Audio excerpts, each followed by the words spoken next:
最新嘅施政報告入面，大家都關心嘅租者置其屋並冇重推，不過白居二就再加碼，下一期名額會升到7000個，比今年多咗1000個。政府仲加咗個新安排，以後會超額派批准信，多派大約1成至2成，因為過往有一半配額都用唔晒，經常有人中咗簽，最後唔用，變相浪費咗。雖然每次白居二申請都超額，好似白居二2024有34000份申請，足足超額5倍。但係根據以往嘅經驗推算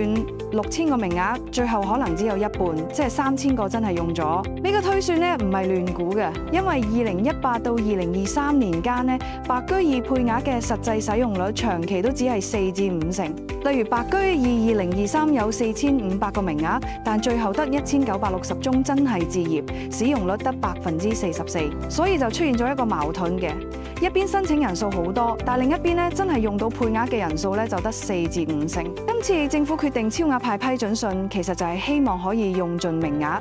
如果措施真係奏效，成功置業個案就有機會由3000升到7000，令居二市場交投再增加，成效會點？大家一齊拭目以待啦！回顧白居二2023咧，就有位買家喺今年3月趕喺準買證到期前咧，以415萬入手屯門景新台一個3房單位，實用面積669尺，尺價大約6203蚊。